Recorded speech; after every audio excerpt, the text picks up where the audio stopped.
A gente, domingo de manhã, é um ambiente mais aconchegante, né? Um ambiente assim bem mais livre, vamos dizer, né? A gente tem aqui tempo para estudar a palavra, para meditar na palavra, tem tempo aqui para a gente estar junto, em comunhão, participando aqui, né? Todos juntos da mesa.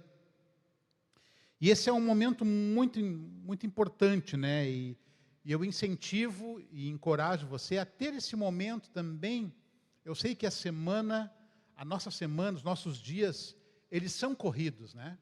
São dias bem corridos, a gente tem nossas atividades, nossa segunda-feira já começa assim, eu, por exemplo, amanhã cedo já tenho que levar a filha na escola, depois já volta, aí vem as demandas de trabalho, os compromissos diários, e aí tem toda aquela correria do dia a dia, mas eu encorajo você a procurar um tempo e separar um tempo, em qualquer lugar que você esteja, para meditar na palavra de Deus, para ler a palavra de Deus, para ter um tempo com o papai, né? Um tempo com Deus assim. Com certeza Deus vai falar conosco, vai nos abençoar e Ele vai fazer o nosso dia render muito mais. Nosso dia rende muito mais quando nós entregamos para o Senhor. Então, te encorajo a ter esse tempo também e a palavra de Deus, ela é o suficiente para nós, viu? A palavra de Deus, ela é suficiente. Ela nos encoraja. A palavra de Deus nos restaura. A palavra de Deus é o que tem nos sustentado. Né, pastor Eloy? A palavra de Deus tem te sustentado até hoje, né? Ele estava contando para mim ali, até vou abrir um parênteses aqui. Eu quero que ele conte para vocês aqui. Vou levar o microfone aqui para ele. Conte sobre a enfermeira que foi lhe visitar.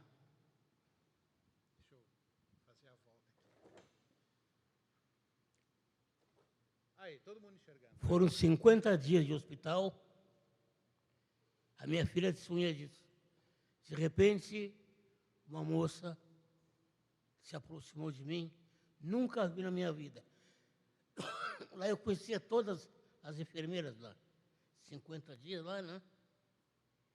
Ela me olhou assim, mas com um olhar assim, algo diferente.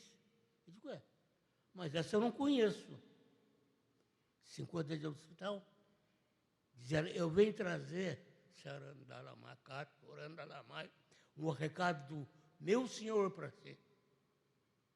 Mas eu não conheço, eu nunca vi na minha vida. Ela repetiu depois para a Glaucia, a mesma coisa. Eu quero dizer para ti que o meu Senhor manda te dizer que é por pouco tempo essa tua doença. Que Ele está de olho em ti, está cuidando de ti, dia após dia.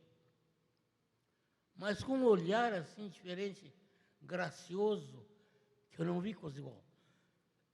Perdão. E eu comecei a louvar Deus por aquilo, porque aquela moça eu não conhecia. Depois ela sumiu, nunca mais vi. A Glaucia nunca mais viu também. Mandou um recado. Como Ele cuida de ti.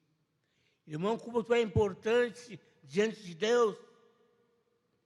Ele cuida de 24 horas por dia. Amém? Aleluia. Estou engripado. Recebe esse recado. O Senhor veio falar comigo através dessa moça. Nunca mais vi. Desapareceu dali. Não vi mais. Falei com as outras enfermeiras. Não, aqui não teve ninguém. Se eram as enfermeiras. O Senhor mandou seu mensageiro. Não que eu mereça alguma coisa, mas a sua grande misericórdia. Viu? Não merecemos nada, nada, nada. Não esquece da farinha. Eu falei para você. Aquela farinha é alimento sólido que o Senhor Deus transforma em alimento. Quando chegares do outro lado, não vai ver mais aquela farinha. Tu vai ver um alimento vivo, o Senhor Jesus, do outro lado.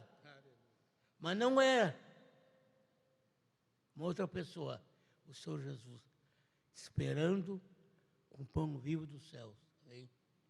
Que você é importante para Ele. Amém.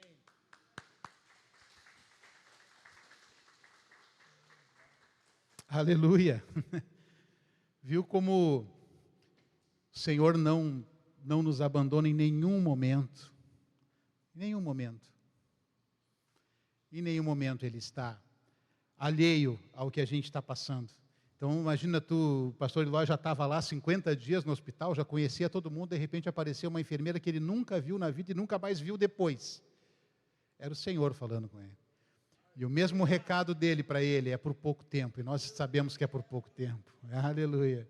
É a fidelidade de Deus em nossa vida, amém? A palavra de Deus nos sustenta.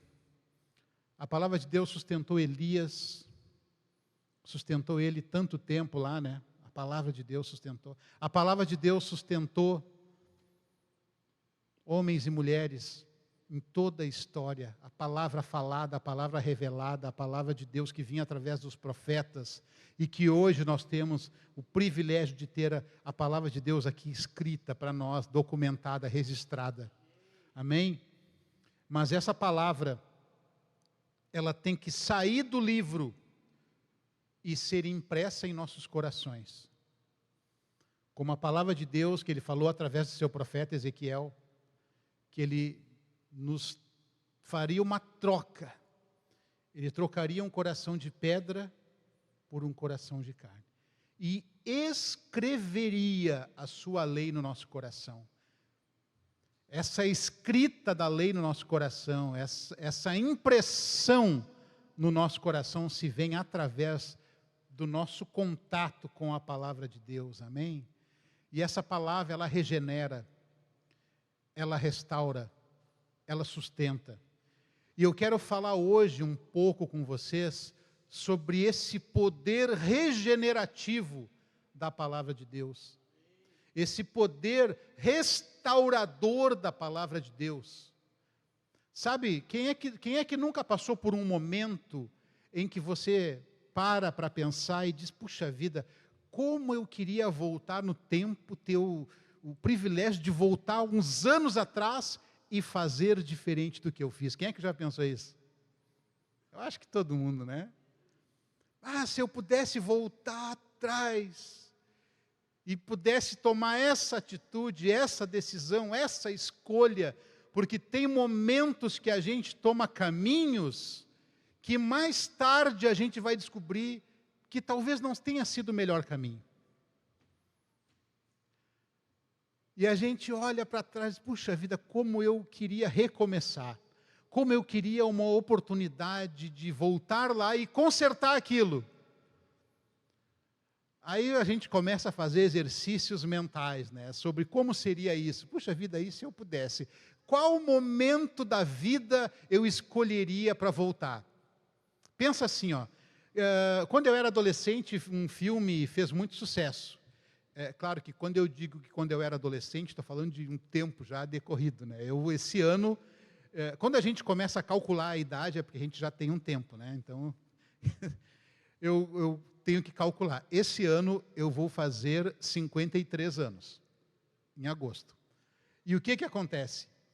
Na minha adolescência já são mais de 30 anos, né? Uns 35 anos por aí. E aí tem um filme que fez muito sucesso, chamado De Volta para o Futuro. Quem é que assistiu? De Volta para o Futuro, com o Michael J. Fox, era um ator lá que inclusive depois ele ficou doente, enfim, teve...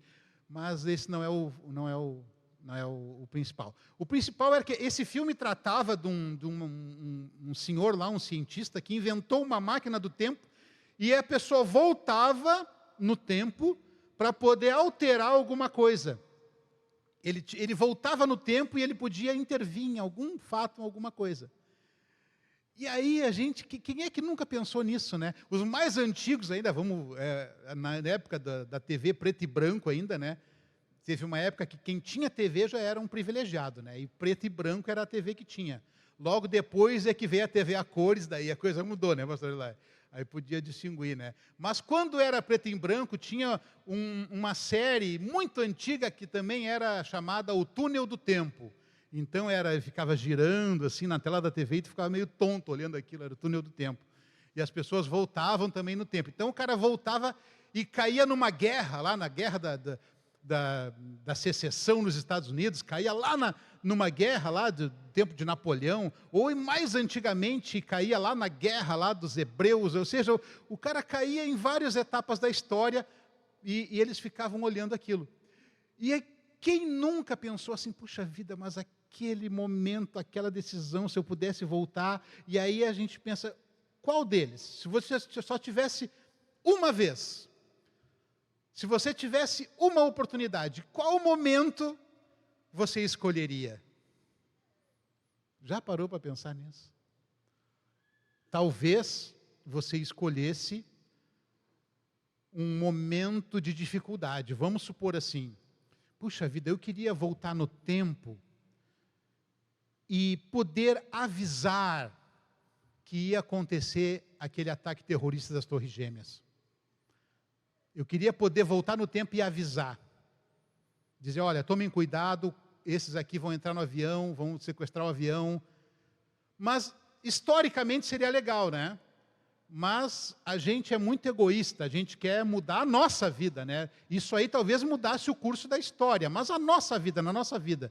Aí você pensa assim, puxa vida, se eu pudesse voltar lá no ensino primário, aquela vez que a professora me pegou colando na prova e eu fui reprovar, será que ali eu poderia mudar? Não, mas também não teria um grande impacto na vida, né? Aí a pessoa pensa assim, olha para o lado assim, olha para o marido,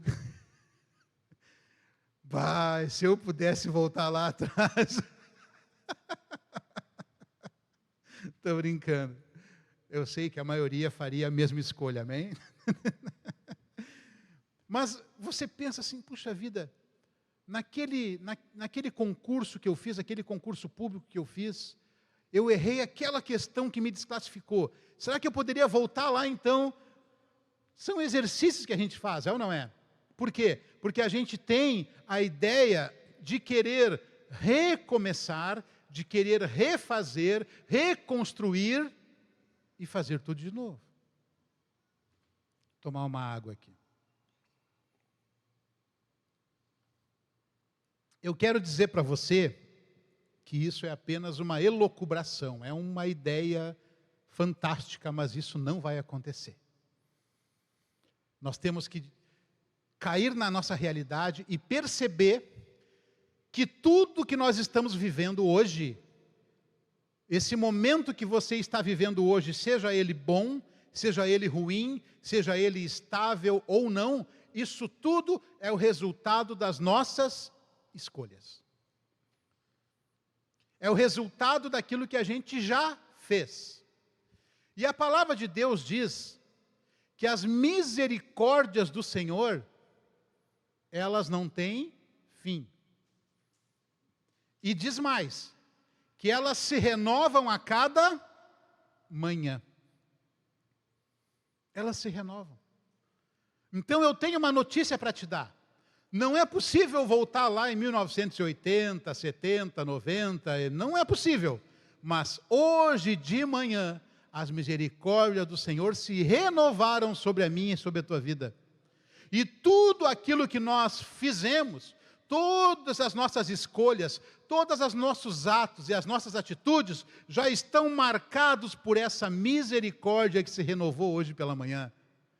É por isso que nós estamos aqui. É por isso. E te digo mais, existe hoje a oportunidade de nós mudarmos a nossa vida, de nós fazermos melhor, de nós sermos homens e mulheres melhores, hoje. E eu quero falar um pouco sobre a vida de um cara que, se ele pudesse, ele voltava atrás e mudava tudo. Mas ele nos mostrou também que não somente o que ele fez, mas o que ele encontrou depois, mudou a vida dele. Abra sua Bíblia no livro de Lucas, eu quero ler com vocês um relato. Lucas, no capítulo 22.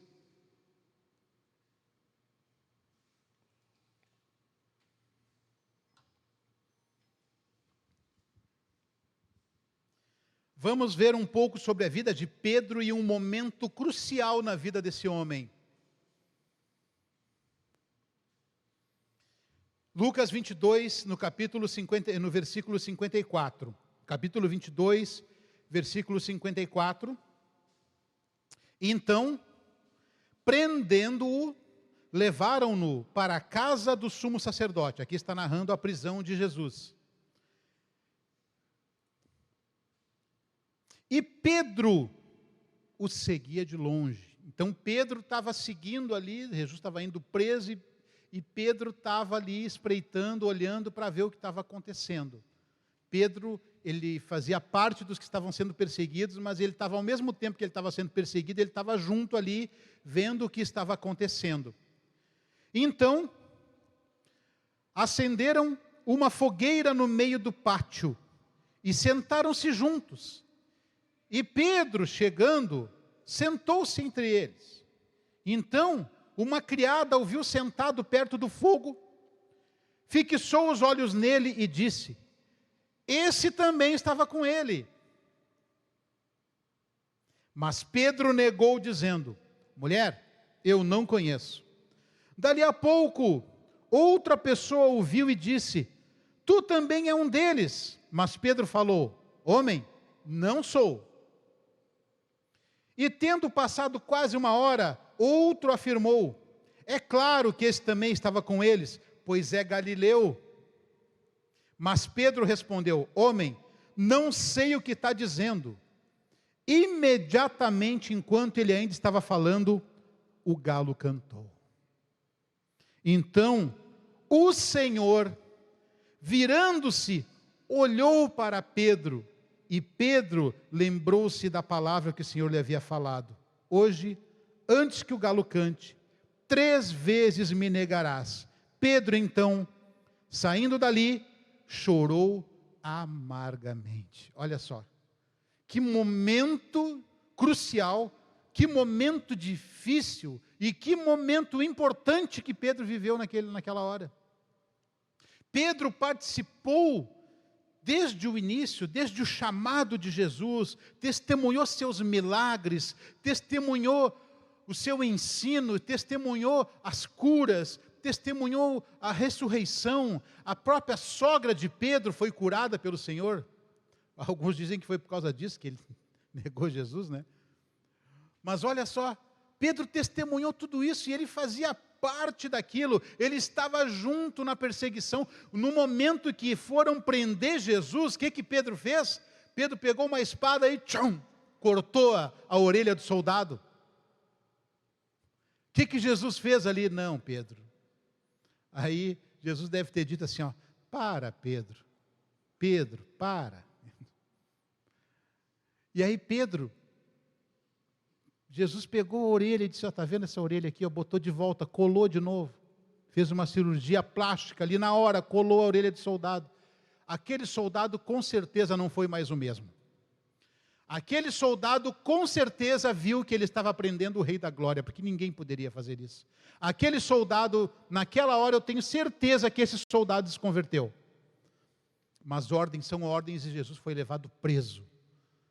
E quando Jesus foi levado preso, traído por um de seus discípulos, levado lá para julgamento, e levaram ele na casa do sumo sacerdote, e Pedro estava ali junto, espreitando, vendo o que estava acontecendo, e eles entraram lá, e um dos que eram amigos do sumo sacerdote conhecia Pedro, e fez Pedro entrar junto, conseguiu fazer Pedro entrar ali. Só que Pedro estava tipo assim, um agente secreto, ele não podia ser descoberto, senão ia ser preso também. E aí Pedro estava lá sentado na fogueira, todo mundo ali, porque era uma noite fria, e todo mundo em volta se aquecendo, e uma mulher diz assim: tu estava com ele. Aquele momento Pedro poderia ter dito assim, eu estava, e se ele morrer eu morro junto com ele. Sabe por quê? Porque foi isso que Pedro falou. Olha aqui, vamos voltar um pouquinho no versículo 31 do mesmo capítulo, olha só. Pedro errou e sabia que estava errando. Pedro pisou na bola e Jesus tinha avisado ele que isso ia acontecer. Versículo 31 do mesmo capítulo 22. Simão, Simão, Jesus falando para ele, Satanás vos pediu para peneirá-los como trigo, mas eu roguei por ti, para que a tua fé não esmoreça. E, quando te converterstes, fortalece teus irmãos. Pedro lhe disse, Senhor, estou pronto para ir contigo, tanto para a prisão como para a morte. Olha que Pedro falou naquele ímpeto, né? Não, Jesus, eu vou contigo, se tu for preso eu vou junto contigo, e se tu morrer, eu morro junto contigo. E Jesus falou para ele assim, Pedro, aí Jesus falou assim, ó, eu te digo, versículo 34, eu te digo que o galo não cantará hoje, antes que tenha negado 3 vezes que me conhece. Ou seja, Jesus já tinha antecipado as coisas. Sabe aquela história que a gente estava falando no início, sobre poder voltar no tempo e curar as coisas? Existe um que pode fazer isso. Existe um que visita a nossa vida. Existe um que vai lá atrás e cura o nosso coração. Existe um que já sabe lá na frente o que vai acontecer. O Senhor Jesus. Ele tem poder para saber o que aconteceu e o que vai acontecer comigo e contigo. Ele tem poder para ir lá atrás e curar aquela mágoa, aquela ferida, sabe aquela coisa que te incomoda, aquela coisa que alguém falou para ti, ou que tu mesmo fez e tu não te perdoa, ou que tu queria mudar a situação, sabe? Jesus tem poder para ir lá e fazer uma ressignificação em tudo. Ele tem poder para ir lá e curar. Ele tem poder para ir lá e deitar o óleo sobre a nossa ferida. E Ele tem poder para fazer com que a nossa vida siga em frente. Sabe por quê? Porque Ele fez isso com Pedro. Pedro, naquele momento que ele negou a Jesus 3 vezes, eu não conheço, eu não sei quem é, eu não conheço. Em um dos textos ali, o único texto da Bíblia que narra que Jesus olhou para Pedro é o livro de Lucas. Então esse mesmo texto é narrado em Mateus, em Marcos, em João, mas o único que narra esse detalhe é o livro de Lucas, que Jesus olhou para Pedro. Eu fico imaginando o olhar de Jesus. Com certeza não é aquele olhar de quando tu fala para o teu filho, para a tua filha, para não fazer uma coisa, ele faz, se dá mal e tu olha assim. Aí vem aquela frase destrutiva, eu falei.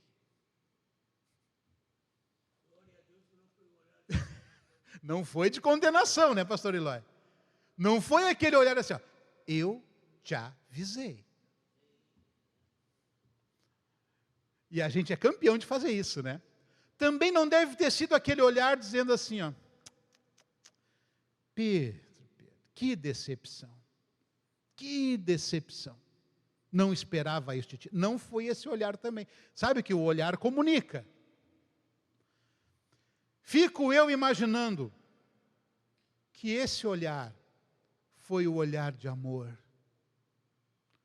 Foi o olhar mais amoroso que Pedro testemunhou em toda a sua vida. Foi o olhar mais profundo e mais penetrante que ele deve ter visto em toda a sua vida. Porque Jesus não falou nada, ele só olhou para Pedro. Ele olhou nos olhos de Pedro. E Pedro, naquele momento, diz que Pedro lembrou-se da palavra que o Senhor lhe havia dito. E saiu dali e chorou amargamente. Sabe por quê? Porque tem choro na nossa vida, tem lágrimas que correm por causa da revelação de Deus, e que Ele diz assim, ó, meu filho, eu estou curando a tua vida.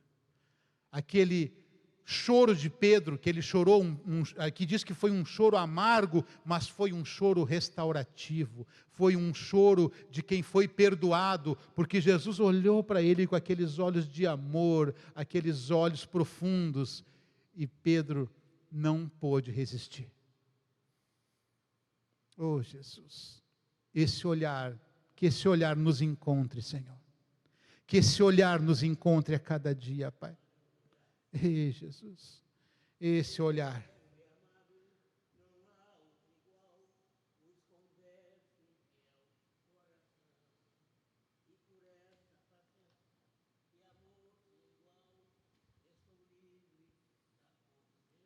Aleluia. Livre da condenação. Que olhar deve ter sido esse, queridos? Que olhar.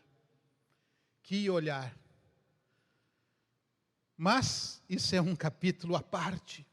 Um capítulo à parte. Aleluia. Mas Pedro teve essa experiência. Pedro teve esse contratempo. Com certeza isso marcou a vida dele. Vamos abrir no livro de João, no capítulo 21.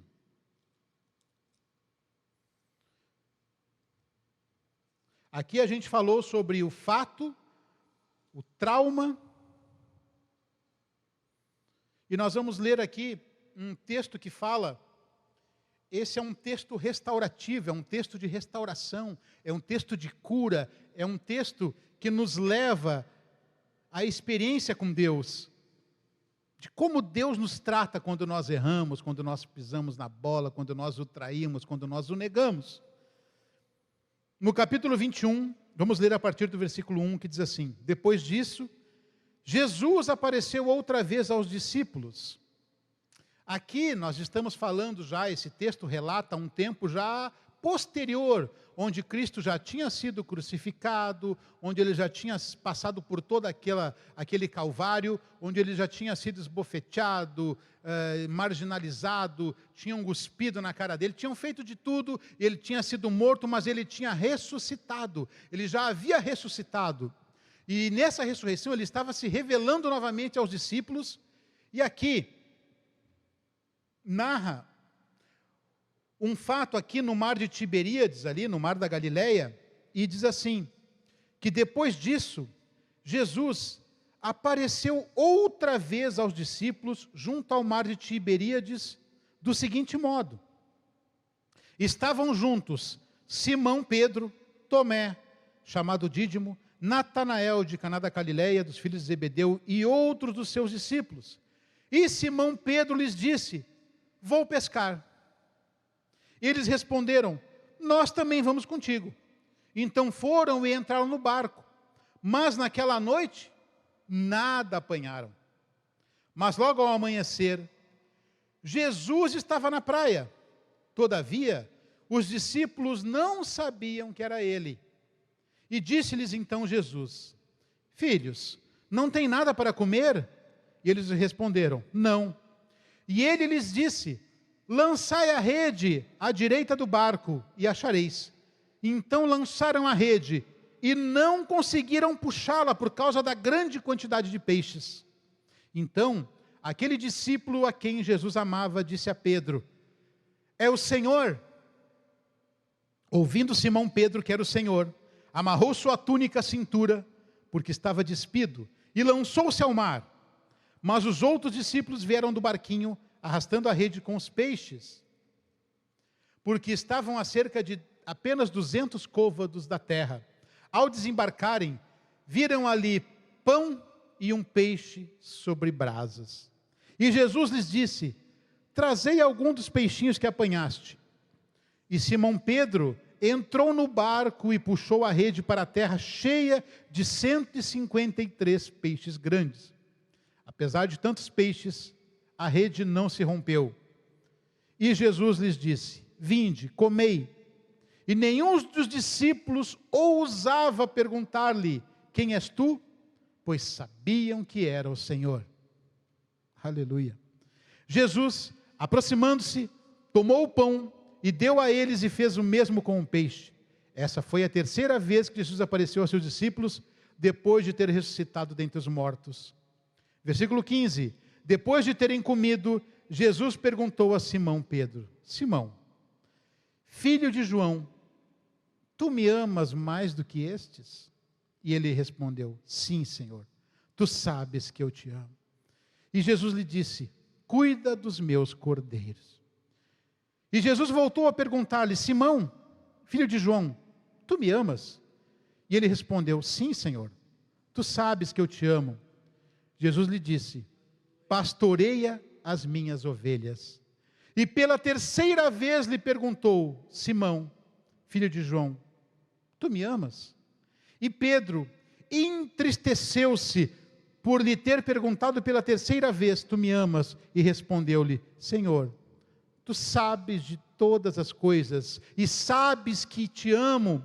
E Jesus lhe disse: cuida das minhas ovelhas. Aleluia. Em verdade te digo que, quando era mais moço, te vestias a ti mesmo e andavas por onde querias. Mas quando fores velho, estenderás as mãos, e outro te vestirá e te levará para onde não queres ir. Com isso, ele se referia ao tipo de morte com que Pedro glorificaria a Deus. E, havendo dito essas coisas, ordenou-lhe: segue-me.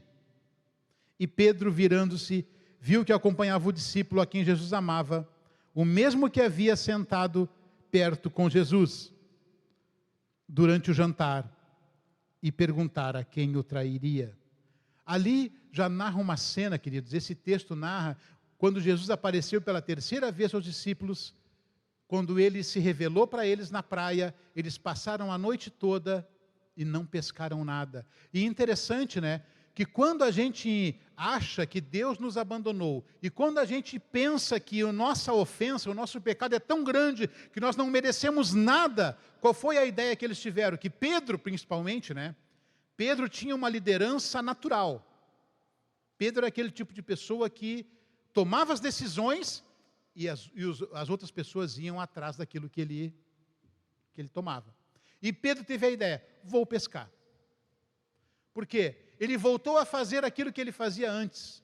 Ele pensou o seguinte: já que eu estou com filme queimado, já que eu não sirvo para mais nada, já que no reino de Deus eu não tenho mais vezes, eu vou voltar a fazer o que eu fazia antes. Essa é a ideia e esse é o sentido natural de muitas vezes a gente fazer o pensamento: já que eu errei, já que eu pisei na bola, vou voltar a fazer o que eu faria. E Pedro foi, e os outros que estavam juntos: boa ideia, vamos junto. Foi todo mundo. Só que eles trabalharam e não deu em nada. Por quê? Porque as coisas feitas fora da direção de Deus vão dar em nada. Vai ser esforço, vai ser cansaço. Passaram a noite pescando e nada. Pescadores experientes, homens que conheciam o mar. Aquele era o cotidiano deles. Mas eles fizeram tudo certo, e quanto mais certo eles faziam, o resultado era nada. E quando eles passaram a noite toda, quando eles estavam retornando para a praia, quando eles estavam chegando na praia, tinha um homem esperando eles. Lá no final do processo tinha alguém esperando. E eles ainda não reconheciam que era Jesus. Mas, quando esse texto narra que aquele a quem Jesus amava, é João narrando dele mesmo. É João falando dele mesmo. Aquele discípulo a quem Jesus amava, era ele mesmo. Aí João viu, João reconheceu, e João fala para Pedro: Pedro, é o Senhor, Pedro. É o Senhor que está lá na praia. E Pedro, não sei por que cargas d'água, diz que ele botou a roupa, que estava despido, estava pescando, estava totalmente desfigurado, estava totalmente fora do propósito. Pedro botou a roupa, se jogou na água e foi correndo para a praia. E sabe o que é mais interessante? É que eles ainda não, ou não sabiam, ou não tinham coragem de perguntar que era o Senhor. O Senhor estava ali, esperando eles com uma fogueira na praia, com um fogo, com brasas e um peixe em cima. Olha só. Tudo que eles estavam procurando, tudo aquilo que eles estavam procurando estava ali, esperando eles no final na praia. E aí, enquanto eles estavam ali comendo, naquele cenário todo, Jesus tem um diálogo com Pedro e pergunta: Pedro, tu me amas? E Pedro respondeu: sim, Senhor, eu te amo. Então apacenta os meus cordeirinhos. Aí Jesus passou um tempo, segunda vez, Jesus disse assim: Pedro, tu me amas? E Pedro disse: sim, Senhor, eu te amo. Então vai e cuida dos teus irmãos. E aí, passou um tempo, a terceira vez ele pergunta: Pedro, tu me amas? E aí Pedro se entristeceu, porque Jesus perguntou pela terceira vez para ele. Sabe o que isso significa? Na cultura hebraica, quando você quer deixar uma coisa bem clara, quando você quer não deixar dúvidas e quando você quer estabelecer algo definitivamente, você tem que falar 3 vezes. Por isso que quando narra aquela cena do trono de Deus e os anjos cantando Santo, Santo, Santo, 3 vezes é o Senhor dos Exércitos. Então, quando Pedro negou Jesus 3 vezes, ele deixou claro, definitivamente claro, que ele não conhecia e que ele estava traindo o Senhor. Quando ele estava negando a Jesus, ele negou 3 vezes. E aí Jesus, então, para partir de uma restauração e para deixar claro para Pedro que ele havia sido perdoado, que ele havia sido restaurado e que não havia mais mágoa no coração, ele perguntou para Pedro 3 vezes: Pedro, tu me amas? E Pedro se entristeceu, sabe por quê? Porque naquele momento talvez Pedro estivesse deparando com a realidade dele. De fato, eu neguei mesmo, eu fiz isso, eu neguei, mas era um momento de restauração, era um momento em que estava o ambiente que Pedro negou Jesus, parece que estava sendo reproduzido ali. Quando Pedro negou Jesus, ele estava onde? Estava em volta de uma fogueira. E quando Jesus estava perguntando para ele se ele amava Jesus, ele estava também em volta de uma fogueira. O ambiente estava sendo reproduzido, a cena estava sendo reproduzida. E aí Pedro se entristeceu. Mas ele fala uma coisa interessante. Ele diz assim: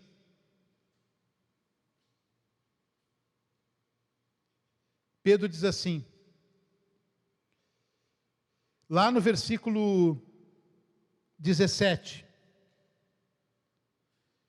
E pela 3ª vez perguntou: Simão, filho de João, tu me amas?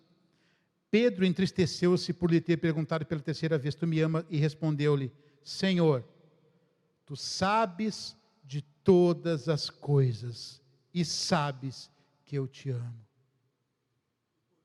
Oh, Jesus.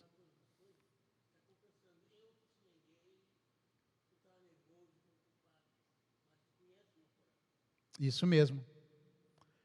E ele disse: Senhor, tu sabes de todas as coisas. Tu sabes que eu te amo. Pedro reconheceu ali que ele estava diante do Senhor da glória, que conhecia o coração dele, e que Pedro naquele momento disse: Senhor, realmente, eu disse que não te conhecia, eu te neguei, mas no meu coração tu sabes que eu te amo, tu sabes que eu falei aquilo que estava no meu coração. Tem um cântico que diz assim, né? Bem sei que tudo tu podes, e o meu pensamento eu não posso esconder. Falava o que não entendia, minhas dúvidas eu ouvia.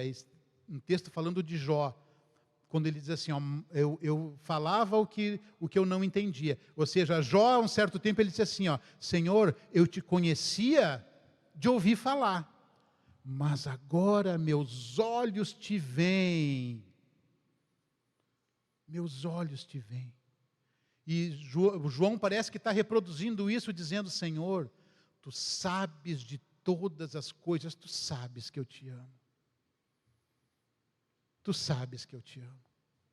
E Jesus disse: cuida das minhas ovelhas. Oh, Jesus. Sabe, querido, para finalizar, eu quero chamar aqui a minha esposa para nos ajudar aqui. Nós vamos daqui a pouquinho passar aqui para a ceia. Eu quero lhe dizer que não importa o tamanho da ofensa, não importa o tamanho do erro, o tamanho do pecado, existe restauração e recomeço. Se Pedro foi restaurado, nós também podemos ser. E sabe quem foi o homem que foi usado no início da igreja, que foi levantado com ousadia para pregar e 5.000 pessoas se converterem no dia de Pentecoste? Ele mesmo, Pedro. Pedro, esse era o homem. Foi Pedro. E hoje, quantos Pedros nós temos aqui hoje?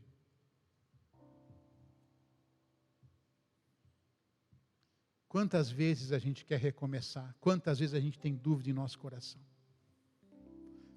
Mas hoje, saiba que existe um Deus que sabe de todas as coisas, que antes de tu abrir a tua boca para confessar o teu pecado, o teu erro, Ele já sabe, Ele já conhece. Antes de tu abrir a boca para orar, para adorar, Deus já sabe a intenção do teu coração. Deus é aquele que nos chama para ter uma experiência com Ele. Uma experiência de cura, de restauração. Uma experiência de mudança total de rumos e de destinos. Uma experiência em que, de acordo com a palavra dele, se ele disser, lança a rede daquele lado, e tu lançar a rede daquele lado, a rede vai estar cheia. Toda decisão que você tomar, orientado pela palavra, orientado por uma direção de Deus, essa decisão vai ter um bom retorno, vai ter sucesso. Aleluia. Te convido a ficar em pé nessa hora, em nome de Jesus. Pai, colocamos o nosso coração diante de Ti, Senhor. Colocamos a nossa vida. Colocamos, Senhor, aquilo, Pai, aquilo que só Tu conheces diante do Senhor, Pai. Tu sabes de todas as coisas, Senhor. Tu sabes de tudo. E Tu sabes do nosso coração e sabes que nós Te amamos, Pai. E nessa hora, Senhor, que nós estamos aqui, diante da mesa da ceia, Senhor, que simboliza o Teu sacrifício, o Teu corpo que foi entregue, o Teu sangue que foi derramado. Esse mesmo sangue que nos perdoa dos pecados, Senhor. Esse mesmo sangue que nos restaura, Pai.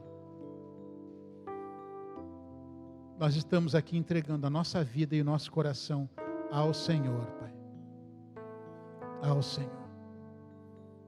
Aleluia, Jesus.